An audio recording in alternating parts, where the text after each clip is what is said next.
Hello, kids. Let's read this together. Stop me when it sounds so familiar. This is the document of our nation's birth, the Declaration of Independence. In Congress, July 4th, 1776, just 249 years ago.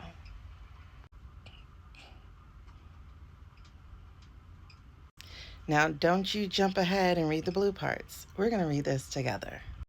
The unanimous declaration of the 13 United States of America. When in the course of human events, it becomes necessary for one people to dissolve the political bands which have connected them with another, and to assume among the powers of the earth the separate and equal station to which the laws of nature and of nature's God entitle them, a decent respect to the opinions of mankind requires that they should declare the causes which impel them to the separation.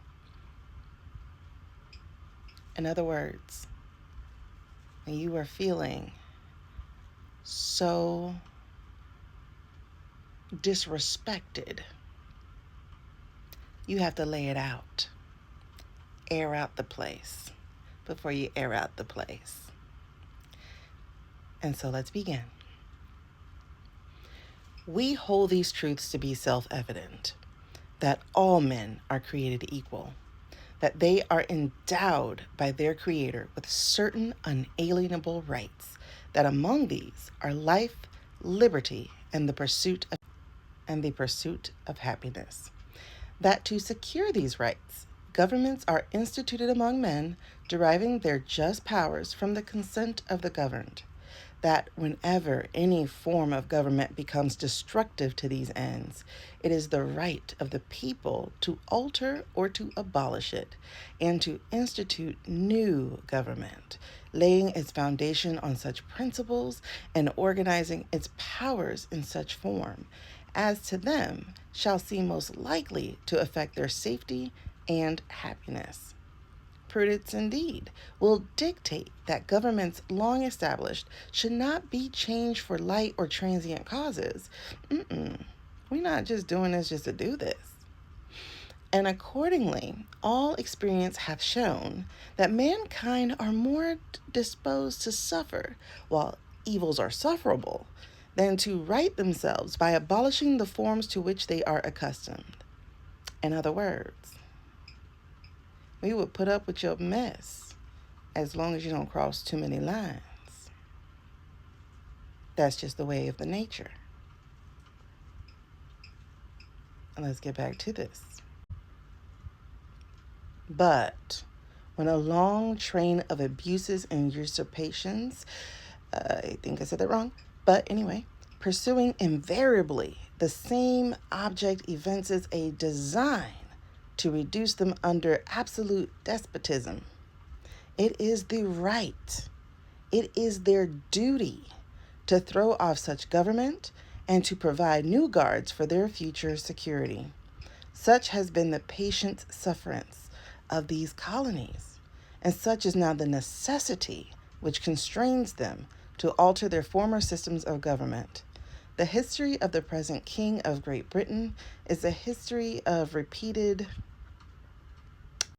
The button's in the way. So the history of the present King of Great Britain is a history of repeated injuries and usurpations. All having direct object the establishment and absolute tyranny over the states. To prove this, let facts be submitted to a candid world. So y'all, let's get into it and tell me which parts you recognize in today. He refused his assent to laws, the most wholesome and necessary for the public good. In other words, he refused to follow the laws that are in place for the protection of the United States. Yeah, you know. He has forbidden his governors to pass laws of immediate and pressing importance unless suspended in their operation till his assent should be attained. And when so suspended, he has utterly neglected to attend to them. I should have highlighted that.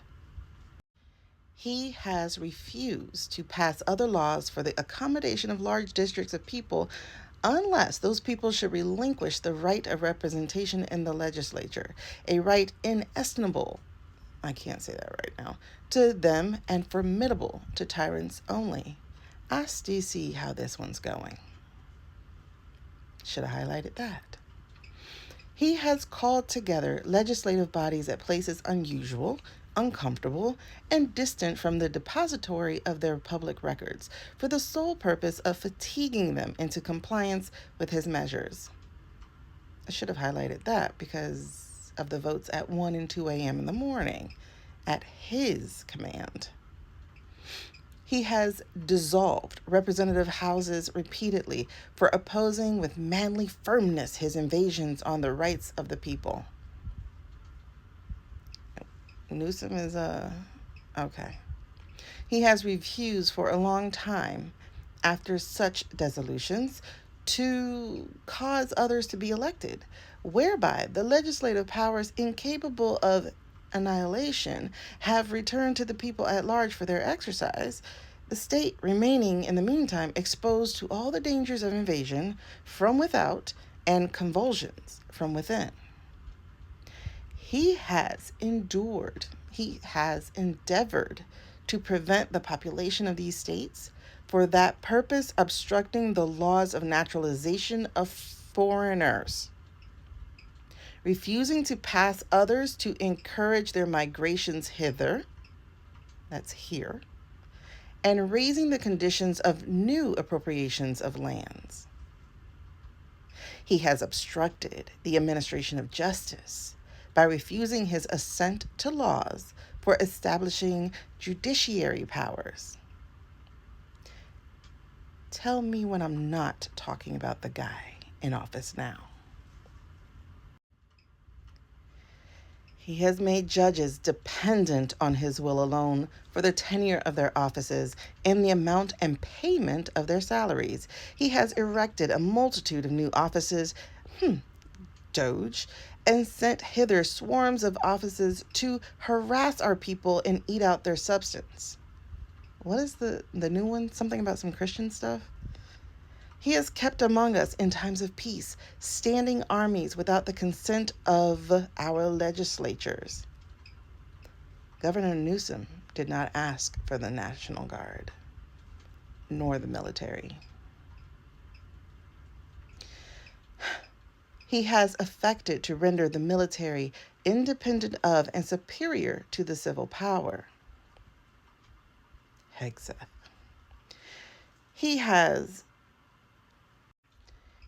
combined with others to subject us to a jurisdiction foreign to our Constitution and unacknowledged by our laws, giving his assent to their acts of pretended legislation, Doge,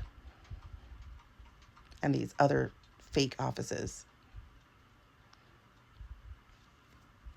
Now, we don't have this one here at the bottom. That one talked about quartering large bodies of armed troops among us, though, I mean, what are they doing with the National Guard right now? But anyway, for protecting them by a mock trial from punishment for any murders they should commit on the inhabitants of these states, J6ers. For cutting off our trade with all parts of the world, for imposing taxes on us without our consent, which tariffs are, for depriving us in many cases of the benefits of trial by jury, for transporting us beyond seas to be tried for pretended offenses, El Salvador, for abolishing the free system of English laws in neighboring province, establishing therein arbitrary governments, and enlarging its boundaries so as to render it once an example and fit instrument for introducing the same absolute rule into these colonies, for taking away our charters, abolishing our most valuable laws, and altering fundamentally the forms of our governments, for suspending our own legislatures and declaring themselves invested with power to legislate for us in all cases whatsoever. I'm running out of time. He's not king. Remember that. He's a traitor to our Constitution and our country.